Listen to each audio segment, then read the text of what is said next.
Educator with the Kentucky Department of Fish and Wildlife Resources. Today we're here at Camp Earl Wallace, and we're going to be talking about firearm safety, the history of firearms, and we're going to get into some shotgun 101. So we're going to talk a lot about terms, things that you've probably heard of before, but we're going to get in depth with that so you guys can understand those things.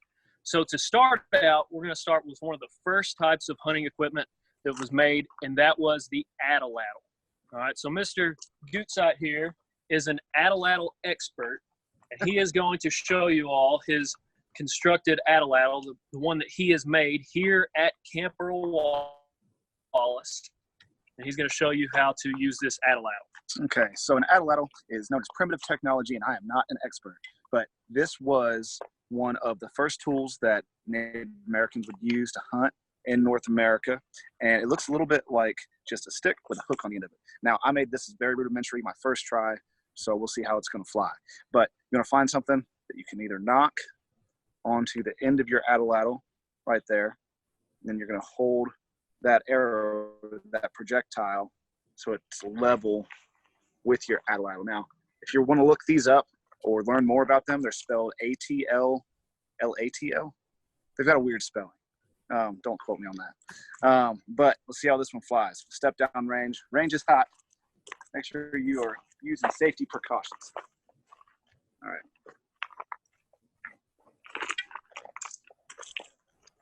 Well, it flew good, but you can see I need practice. So I'm going to go hungry tonight. So that was our Atlatl. That was one of the first types of hunting equipment in North America. Do things like a bow and arrow. That's some shoot for your school or for some team organization. And with us here, we have our expert on archery, Mr. Travis Smith. He has our bow and arrow here, and these are a little bit more accurate. So Travis, you want to tell us a little bit about this bow and arrow? So this bow and arrow is a modern day equivalent of what you would see in early times. This is a compound bow. What they used previously would have just been a long piece of wood with some rope or string, however they would make it, tied at both ends. They would take an arrow like so. This is not a modern arrow. They would knock it on their string, right like that. And they would pull the string back and shoot at whatever they were hunting for. So, for example, a little bit more accurate than the Atlatl. It was a step up, but I still need practice as well. So like Mr. Travis said, the bow and arrow is a little more accurate than that Atlatl. And now we're going to move a step further, and we have with us a crossbow.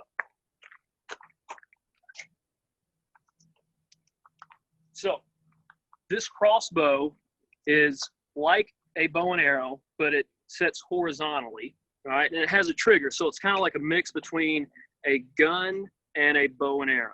It's a great way if you want to get into archery or you want to get into hunting. This is a great way to get started. It's very effective. It's very accurate, and it's really simple and easy to use. There's not a lot of recoil. It's really light. When you pull that trigger, it's not going to hurt your shoulder. So we'll go ahead and we'll show you how one of these works. We have our bolt. Oftentimes people want to call an arrow for a crossbow an arrow, but it's actually a bolt. So we're going to put our bolt in. All right, like so. And now we're going to pop our safety off. We're going to look through our sights at our turkey down here.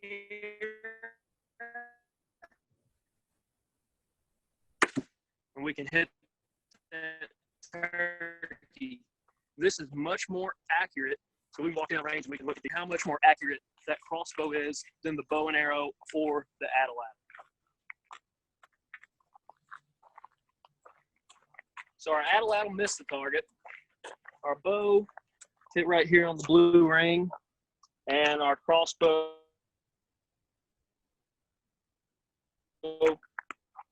went just a little bit above our. So now we're going to take it a step further. We're going to go to what is known as a black powder or a muzzleloader. So we'll come on back here to the range.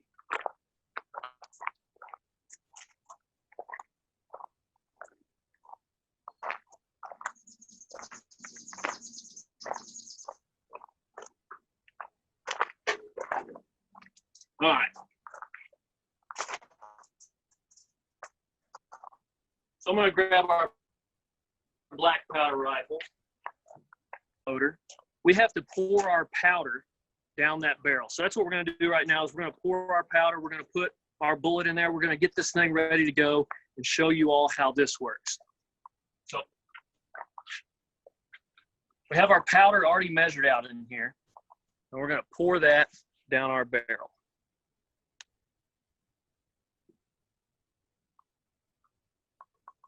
All right, so we've got our powder in there. Next thing we're going to take is our bullet. We have our bullet right here. We're going to stick that into our muzzle. That's why this is called a muzzle loader. Next thing we have is our starter. So we're going to start that bullet going down the barrel. Press it down a little bit further. Next thing we have is our ramrod. So we're going to make sure that that bullet is all the way down, sitting right on top of that powder.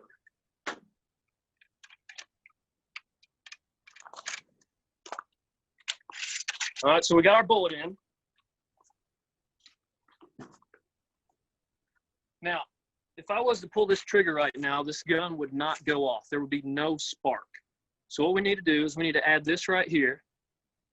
This here is a percussion cap.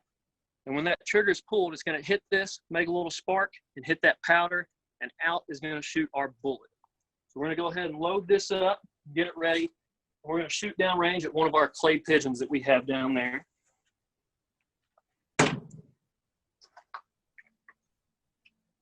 So we have our cap on right here.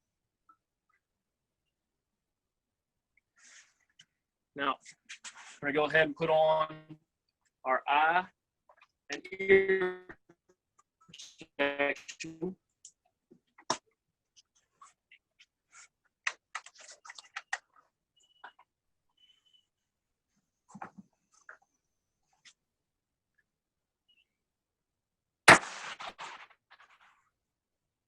You can see all that smoke flying out. That's because that powder is loose in there. So after we created these black powder firearms, we went on to create our modern firearms. Now this is like what people like to use today. These are our new firearms. Instead of having that powder, which we have right here, so this is what was that we poured down that barrel. You can see that black powder right there. That's our gunpowder. So instead of having to put that powder down that barrel every time and have to use that ramrod, we created bullets that are cartridges. So these bullets here have that powder in here. You can see that little cap, and then they have the bullet. So you can just stick this in these modern guns now, and you don't have to take as long to reload. So we have a little 22 here. This is what we're going to be shooting. Once camp gets back going and you guys are coming down here to camp, this is what you'll be shooting here on our range, is these 22 long rifles. Now to load one of these, it's much more simple. We're going to take our 22 bullet. We're going to stick it right in here, close that bolt, and now it's loaded. So it's much quicker. Put on our eye and ear protection.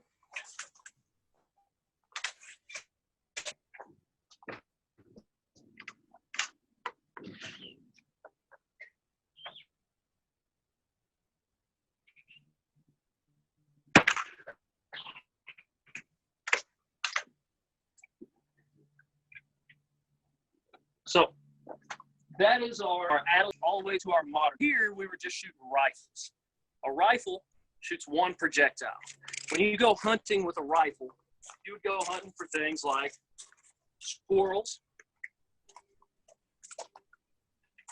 You use rifles to go hunting for things like deer, and also for things like elk.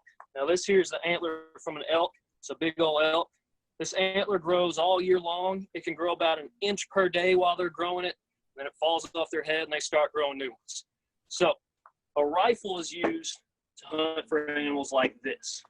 So now we've talked about the evolution of our firearms. The next thing we're going to go to is our shotgun range.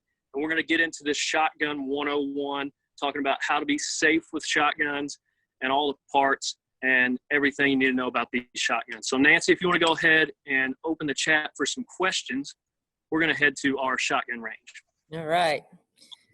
All right, guys, I know it's a little glitchy today. They're doing the best they can there. That metal roof kind of messes up the signal a little bit. But questions you guys have had as you looked at the different things they've been doing and using today. No questions yet? All right. So got some fun ones popping in here. So Camden, that's a tough one. So Camden's asking, what kind of gun would you recommend? And then help us out. Tell us what you want to do, because that depending on what you're doing, what kind of gun you might be best using. Kevin wants to know what kind of gun has the biggest kick. Has the biggest kick. Yeah. So that's actually something that we're getting ready to talk about over here at the shotgun range. What people are talking about with kick. So that's a good question. We're about to get into that in just a minute. So if you just want to remember that question, I'm going to answer it in just a minute. All right, Kevin. So, okay, let me get back up through here. What about using your gun in the rain? Is that cool? Will it work? Using your gun in the rain? Yep. So the black powder, since it's loose powder in there, you want to make sure that you try to keep it dry, because if it does get wet, it can cause that gun to not go off. The same thing can happen with our modern firearms where they're using cartridges and shells. So a great tip that you can do is get you a little piece of electrical tape, and you can put electrical tape across the top of your barrel. Just make sure you don't put your hand over the barrel. Put that tape across it. That way it will keep that water from getting down in that barrel. All right. Let's see. So lots of different questions, or lots of different thoughts on what's the best gun. But the best gun? Yeah. So it just depends what you are wanting to use it for. So like we said over there, using a rifle to go hunting for things like squirrel and deer and elk. It just depends what you want to use it for. We're going to talk about some things that you can use a shotgun for in just a minute. So it depends what you want to use that gun for. Now, I will say, if you are looking for one gun that can do it all, a Remington 870 can do it all. You can put a different barrel on there and do different things. You can hunt for deer. You can hunt for turkeys, squirrels, and rabbits. You can do everything with that gun. So, oh, there's a good input. One. A lot of them commenting that they apparently maybe have 22s, or they think 22 is a good one to have too. 22s are fun to have. They're cheap to shoot. 22s are a great way to go. And you can use them for hunting for things like squirrels. All right. I think that's most of them. Comments about, lots of them making comments about the different guns they have, I think. What about, oh, Xander wants to know, what about a Mossberg 590? Mossberg 590. Mossbergs are good. I have a Mossberg at home. Yep, you can use that for a lot of different things as well. Good deal. All right, guys, let's hang on to these questions and let these guys show us a little bit more. All right, so the next thing we're going to talk about, now that we have seen how firearms have changed over time, we're going to talk about the parts of these firearms. So I'm going to go ahead and grab us one real quick. Hey, guys, you're all kind of glitchy there. Glitchy, you want to stand over here? What do y'all want to bring? Sure. Yeah. How are we doing now, Nancy? A little bit better. A little bit better. All right, so we're going to talk about the parts of a firearm. So this right here is a break action shotgun. All right, so all firearms, all these guns are going to have the same basic parts, just a few different things. So back here, this here is called the stock. Now the stock is what is going to go into your look down that barrel. All right, you can look down and see your sights and aim. So from our stock, the next thing we have right here is the action. All right, now this is a break action. So when I press this button here, it breaks open. Now this gun is okay. It's how it's supposed to work. It breaks open, and here's our barrel so we can put our shotgun shell in there. Now, from our action, like we said, this here is the barrel, and at the end of the barrel, what we call up here is the muzzle. That's where the bullet or the shotgun shell is going to eject. It's going to go out of that muzzle, all right? And that's why the gun we shot over there was called a muzzle loader, because we loaded it from the muzzle. So this here is our break action, all right? Down here at the bottom, we have something called the trigger. Outside of the trigger is the trigger guard, all right? And that's what it does. It guards that trigger. It protects it so you don't accidentally hit it on some limbs or a tree or something while you're out hunting. So we're going to keep our finger outside of that trigger guard and away from the trigger until we are ready to shoot. All right, so we're going to move on to our next firearm. We got a bolt action. So this here is our bolt action. We just shot this one over there. So it has all the same parts, except for here, we have a bolt. Instead of it breaking open, this here is our action. All right, and we're going to move on to our lever action, also known as a lever action. So we have all the same basic parts, except for our action right here. All right, so that's our lever. That's how we're going to load this gun. Bullet's going to go in here, and after you shoot forward, it'll throw the shell casing out, pull it down, and it will load in a new one. So that's our lever action. Now, so we have our pump action here. All right, that's where we left off, and you can pump it forward and back, and that's how you will eject your shell casing, and you can push it forward and it will put that new shell casing in for you, that new shell in for you. Here we have our semi-automatic. All right, now this is a newer version of these actions. This one, after you pull that trigger, it will actually go back and it will load in a new one for you. All right, so each time you pull that trigger, the action will go back and it'll load in a new one for you. So we're going to head back down here to the range.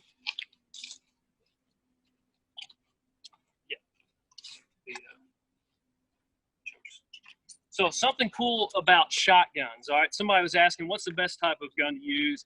And like we said, it depends on what you want to use it for.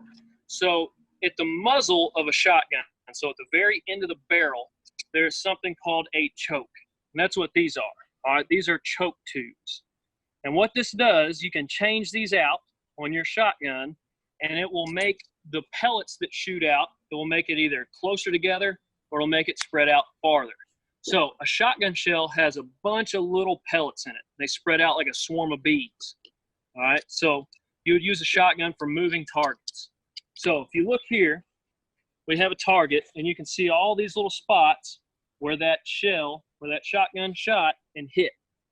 Now we can take one of these choke tubes and we can change it. We can put a different choke tube in the muzzle of that gun, and it's going to make all those pellets hit closer together. So if you want to go turkey hunting, all right, you want a choke tube that's going to make a really tight pattern. It's going to keep all those pellets close together. But let's say you were going dove hunting. Doves are kind of small. They're flying really fast. So you want something that's going to cause those pellets to spread out even further. So that's one really cool thing about a shotgun, is you can change how wide or how close those pellets shoot. All right. Now, somebody asked a question earlier about the kick. All right. What type of gun kicks the most? That's a question I get a lot. But if you think back to the guns that we were just showing you, none of those guns have feet. So they are not going to kick you. They can't hit you. They can't punch you. All right. What you're thinking about, though, is something called recoil. When you shoot that gun, all right, there is recoil. If you hold it tight to your shoulder, you're going to take away all that space for that recoil to hit your shoulder, and that way it won't even bother you. Now, some guns do have more recoil. With shotguns, all right, the bigger the gauge is, the smaller the recoil is going to be. So right here we have a 28 gauge shotgun shell. All right, so this is a small one. Now what we shoot here at camp a lot is a 20 gauge. So you can see the 28 gauge here is smaller than that 20 gauge. Then we have our 12 gauge, which is bigger than our 20. And then finally our 10 gauge, which is even bigger. All right. So the smaller the number, the bigger the shotgun shell. All right. So, like we were talking about, these shells have all these pellets that spread out. Now you can use shotguns to go out and you can go hunting for things like turkeys. You can go hunting for things like ducks. There's a duck right here. And you can also use them for target shooting, things like clay pigeons. So you've probably heard the term clay pigeon before. It's not actually a bird. This here is a little disc. It flies through the air, and you try to shoot it and bust it, okay? Because we have all these little pellets inside of our shotgun shell. This is what you're going to find inside a shotgun shell. So they will spread out, and they can hit that clay pigeon. Jamie, you want to come down here and we'll show them the clay pigeon thrower? Mm-hmm. So this right here is our clay pigeon thrower. But when you're ready and you yell pull, somebody will press that button and it will throw these orange discs out over here over our valley. Right like so, and you can try to hit them and bust them. All right, so that's what we're going to do next is we're going to shoot a few of these different actions. I'm going to grab my eye and ear protection.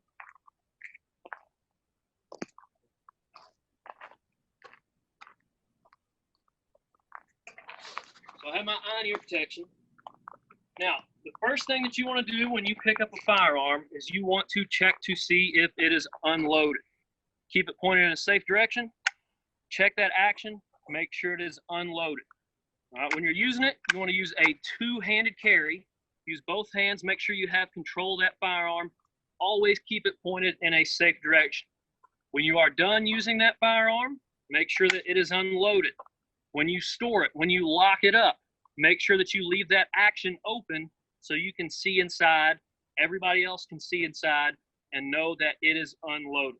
All right, the number one rule of firearm safety, if you only learn one thing from this class, treat every firearm as if it is loaded at all times. You want to be extra careful, extra safe at all times. So we're going to go ahead and we're going to shoot a few of these clay pigeons. We're going to start with our break action.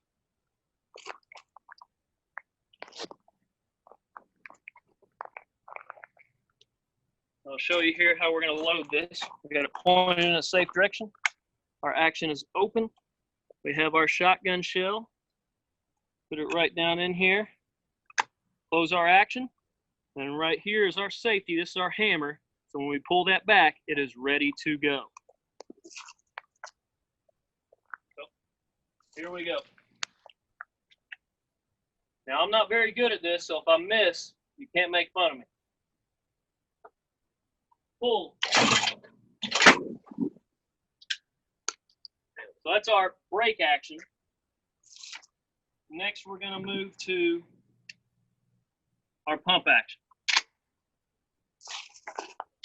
So what we're going to do here, we are going to open our action.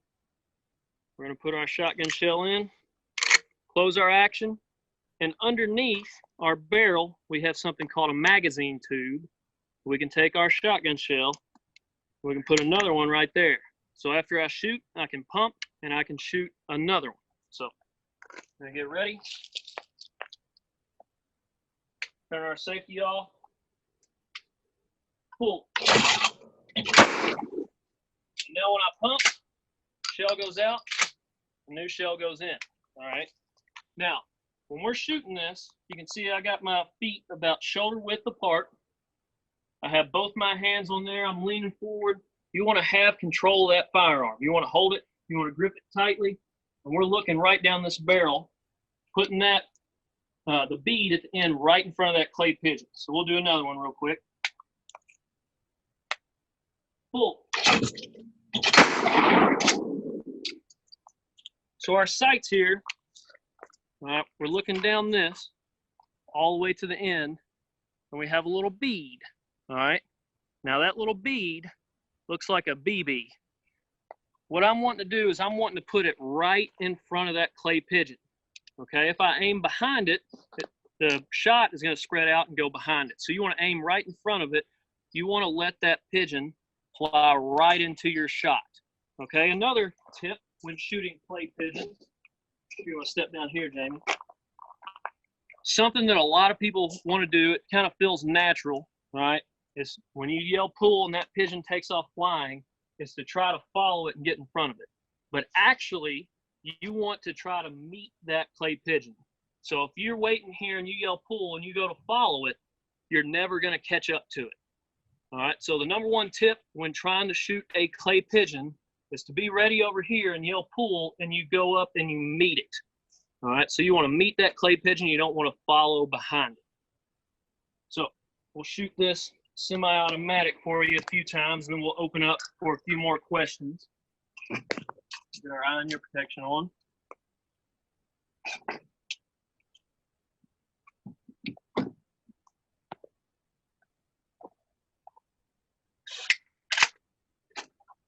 So our action's open.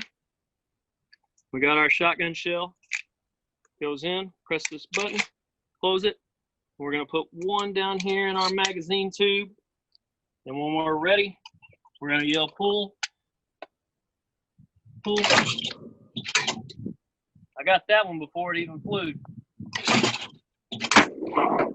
As you can see, it cycled that out on its own, and now it's ready to go again. Pull. So that's our semi-automatic. Nancy, do we have any more questions rolling in?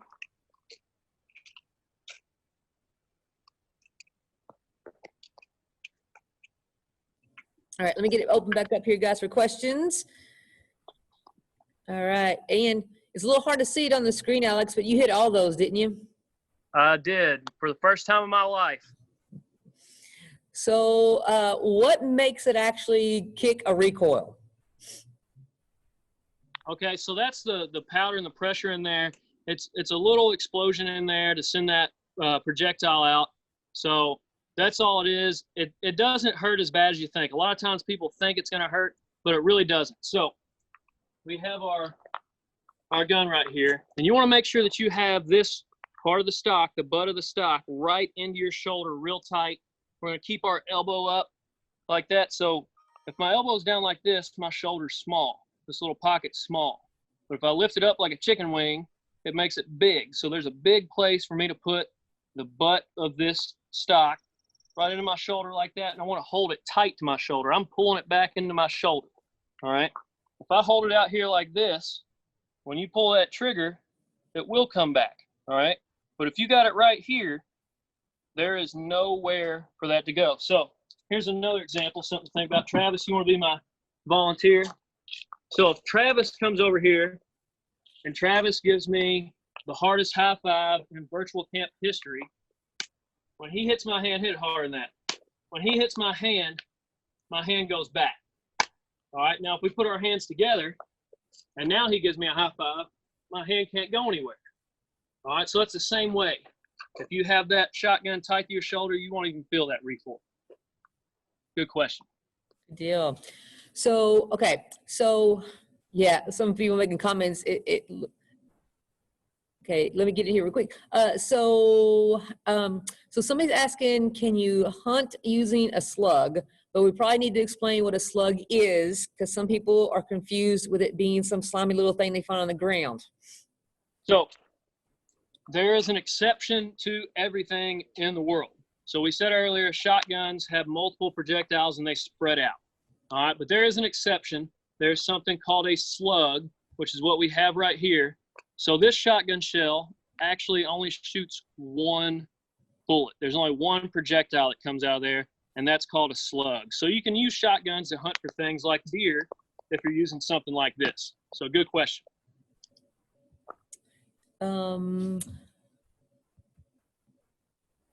So I'm moving through there real quick. So question is a 44 good for deer hunting? 44? You can use a 44 for deer hunting. Yep. So as long as it is a centerfire rifle, you can use that for deer hunting. And what gun do you think would fire the furthest? The farthest? Out of the ones that we shot today, probably our black powder 50 caliber. That's what we shot over there. How far can a bullet go if you miss what you aimed at? Great question. So our 22, the little bitty ones that we were shooting over there, a 22 can go 1.5 miles without a safe backstop. So over there we had our big dirt range. Down here we have our hillside. We know it's safe down here. So a 22 can go 1.5 miles. Larger caliber rifles can go several miles without a safe backstop. Great question. So one of those gun safety rules, know your target and what's beyond. Where is that bullet going to go if you miss? Exactly. Yeah. What do you think about airsoft rifles? Airsoft rifles, they the name does not describe what they are because they are not soft. Some of those airsoft rifles nowadays are pretty much BB guns, maybe even more powerful than BB guns. So they're not to run around and to shoot at your friends. That's not what you need to do with an airsoft rifle. They're just as dangerous as any other firearm. Like we said, treat every firearm like it is loaded at all times. And a question about what would be some things you consider a safe backstop? Great question. So a safe backstop would be like the ground. All right, the ground is a safe backstop. That's one reason that people like to hunt from a tree stand, is because you're looking down at the ground. So a big tree is a safe backstop as long as it is bigger than whatever your target is. Now, some things are bad backstops. Like down below us here, we have rocks. Rocks are not a safe backstop because that bullet can hit the rock and it can bounce off. Water is also not a safe backstop because a bullet can skip across water just like you can skip a rock across water. What about a hay bale? What do you think about that as a backstop? A hay bale would not be a good backstop. That bullet would go right through that hay bale. Yeah, a couple of people commenting they use those sometimes. Now, you want to make sure that you have something that is definitely going to stop that bullet, because once you pull that trigger, all right, you own that bullet from wherever it goes and wherever it lands. That is your bullet till the end of time. So make sure you know where it is going to. Do you by chance have a rifle bullet with you? A rifle bullet? Yep. Yeah. Please. So what they compare, what's a rifle bullet look like? Okay. In the little pouch on the left side. Yep. It's my pink makeup pouch. What we got in there? Here we go. We got a little 223 right here. This is a rifle bullet. All right. So when you shoot that rifle, this little piece right here is all that comes out of that barrel. That's the only thing that comes out. One thing. What we got here? Here's a bigger one. This here's an 8mm. All right. So, yeah, here's my pink makeup pouch of assorted ammunition to show you. So. All right. Let's see. Oh, what about using a plywood as a backstop? Plywood is not a safe backstop. The cardboard box is not a safe backstop. You want to make sure that it's something that that bullet is not going to go through. All right. Or ricochet off of. What's that? Or ricochet off of. Yep. So somebody asking about squirrel hunting. Let's see, where is the best spot to shoot squirrels at? In the woods. Yeah. Squirrels are great. You can hunt a lot of different places for squirrels. So you can check out our public lands, our WMAs that we have here in Kentucky. That's our wildlife management areas. And you can find squirrels in a lot of different places. But I'll tell you this, squirrel hunting is harder than you think. When you're at home or wherever you're at and you see squirrels running around crazy, as soon as you decide you want to go squirrel hunting, you can't ever find squirrels. So you just got to learn, keep going. The best way to be a better hunter is to do it more often. And so the squirrel hunting, where would you want to aim at on a squirrel? For the best, most ethical shot would probably be in the head somewhere. All right. Okay. And also that way you won't ruin any of the meat. Yep.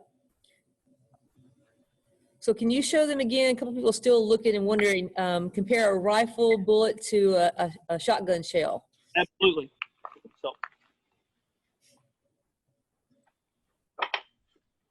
So here I have shotgun shell. This is what we were just shooting here on the range. Now inside of this has all of these. And these things right here will spread out. So they swarm out. That's what we were looking at on here on our target. They spread out like that. So this right here is from one shotgun shell. All those pellets spread out like that. Now with a rifle, it only shoots one thing. So you can see here, all that's coming out of that barrel is this big piece right here at the top. That's the only thing that comes out of that barrel. Okay, so we got our rifle. We got our rifle here, just has this projectile. Our shotgun has all of these pellets inside of it. So they spread out like a swarm of bees. Great question.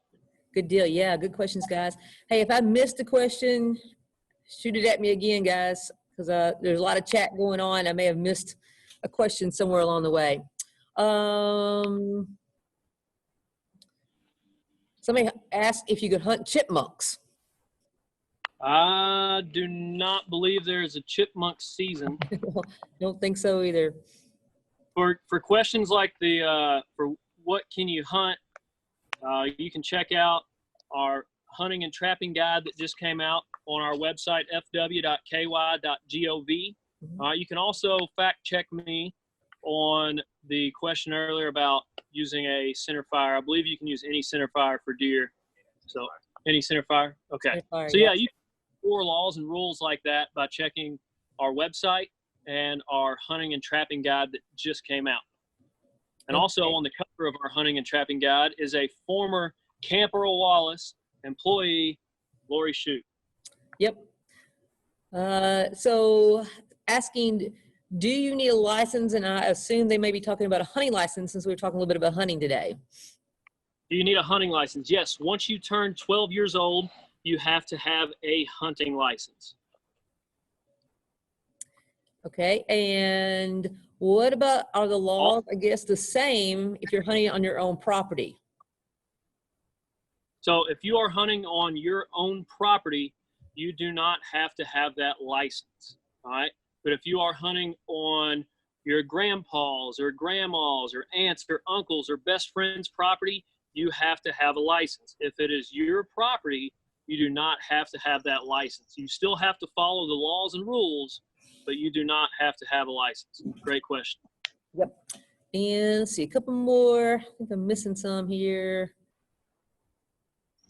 Alex, some of these campers may be recognizing you. They want to know how long you've worked at Camp Wallace. I have worked at Camp Wallace since 2015. That makes me really old. I'm not going to talk about how long I've been working then, if you're really old. So is it better to hunt squirrel from the ground or from a tree stand? From the ground, definitely better from the ground. However, as you all get older and you start doing a little more hunting, one thing that you'll find out is every time that you go deer hunting and you're sitting in your deer stand, you decide that, man, I should have went squirrel hunt today. And then you decide, well, tomorrow I'm going to go squirrel hunting. And then you see a bunch of deer out there and you think, well, I should have went deer hunting today. So it's better to hunt squirrels from the ground. And guys, did we get them all? Our last few questions here. I think, is there a certain amount of deer you can shoot? Great question. So Kentucky is actually split up into 4 different zones. All right. You can learn what your zone is. So it's by counties. All right. You can figure out what zone your county is on our website. All right. And you can also find it in our hunting and trapping guide. And so each zone has its own limits on how many deer you are allowed to harvest. So zone 1, for example, all right, you are allowed to harvest unlimited number of does, okay? When you buy your hunting license, you also have to buy your deer tags, and you will get 4 statewide deer tags. If you're in zone 1 and you harvest those 4 deer, you can go out and you can buy an additional permit for 2 more deer, and you can keep doing that. All right, but you're only allowed to take one antlered deer. Okay, now some zones allow you to take 2 deer, some allow you to only take 4. It just depends on where you live at. So you can go to fw.ky.gov, you can click on hunting, and you can go to species, you can go to deer, and you can click on deer, and it will tell you the zones, it will tell you the limits, and everything you need to know about how many deer you are allowed to harvest. Now, when you harvest the deer, one thing that you have to do is you have to do something called telechecking. That means that you are going to call or you're going to go online and you are going to report to Fish and Wildlife that you harvested a deer. That way we can keep up with our population and we can manage those deer that we have here in Kentucky. Good deal. And can you tell them a little bit about their orange card, what they need to do to earn their orange card and when they need to get one? So once you turn 12 years old, if you want to go hunting, you have to have your hunter education card, also known as your orange card, okay? Now, that means that you are safe with a firearm. Anybody born after January 1st of 1975 has to have that, all right? One place that you can earn yours is when we get camp back going and you come down here to camp, you can earn your hunter education card here at camp. All right, right now you can take the class online, all right, and you can find out how to do that by going to our website. You can click on education, hunter education, and you can take your hunter education class right now. You can get your hunter ed card. So when the first Saturday of September rolls around, you can go out with a bow and arrow like Mr. Travis did, and you can harvest a deer. And question, so when you were shooting the clay pigeons, would you shoot Yes. those with a rifle or a shotgun, or can you use both? So when we were shooting them over here flying through the air, we're shooting them with a shotgun. That's because, all right, we're shooting up in the air. That shotgun doesn't go nearly as far as our rifle. So we know it's safe to shoot up in the air this way. Now that rifle, if we were shooting those clay pigeons in the air with the rifle, if you miss, and even if you hit it, it's still going to keep going. That clay pigeon is not going to stop that bullet. So we shot clay pigeons at the rifle range, but we made sure we had that backstop behind it. All right, so you don't want to shoot that rifle up in the air. Great question. It's fun to shoot them with a rifle because you can see them blow up and you can see that clay go everywhere. All right, and Nick, the website again is FW, as in Fish and Wildlife, fw.ky.gov. Asking again about that website. Yeah, there's a lot of great information on there. Lots of stuff on there. All right, I think we've got about all the gun questions for the moment. So what I'm gonna do here real quick, guys, wrap it up here. I told you all in the email, if you are thinking about getting your patch, this is the virtual patch. I know it's flipped around maybe on the screen a little bit. People asking a couple questions about the virtual camp program. We got a few more weeks, guys. The virtual camp stuff, we're going to be wrapping that up at the end of the month. So if you have not gotten your videos and your stuff in to earn your patches, you might want to go and think about getting some of that done, because at the end of the month, we're going to be wrapping that up. Once you complete all 7 of the challenges, then we will be mailing you one of these actual patches that says you were one of our virtual campers this summer. So we got a few more Zooms coming up.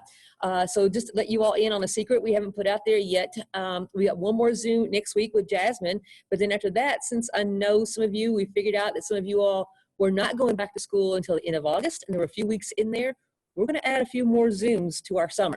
So we're going to be coming out with a schedule of that here, hopefully this week. So I'm giving you guys a heads up, inside knowledge here for hanging out with us today. We're going to add some more Zooms through the middle of August for you guys if you want to hang out with us some more. I think that's about got it all. Well, what happens if you're in 6th grade and it's your last year? Guys, there's a whole lot of things we're working on right now. That is something we're hoping we're going to be able to pull something off, maybe a special week at one of our camps for some of you all that did not get to come this year, your 6th grade year, that you something maybe 7th graders can do next year. We are thinking about that. It's something that they are working on. So keep an eye on our website. Hopefully we'll have some stuff up there. It's not going to be up there anytime soon because there's a lot of what ifs about what we're going to be able to do. But it is something we are definitely considering and hoping we can pull off next summer for some of you all that are going to be 7th graders this coming year. So I think that's got it about all of the questions. I think hopefully I didn't miss any. So again, don't forget, you got a few more weeks here to get your patch stuff in. If you want to do the talent show, guys, there's prizes. They're giving away stuff. So if you haven't checked that part of the virtual camp stuff out, you need to do that. Show off a little bit. Alex, thank you guys for hanging out with us today. I learned a lot today too. Thank you all for joining us. All right, guys, we'll see you next week. We're going to start, we got one on Tuesday. We're going to be talking about outdoor survival with Jasmine. So I'll be getting that one out tomorrow for you guys to get signed up for. And like I said, we got a few more coming in. So we're going to be doing a few more in August. Guys, thank you all for hanging out with us today. We'll hopefully see many of you all again very, very soon.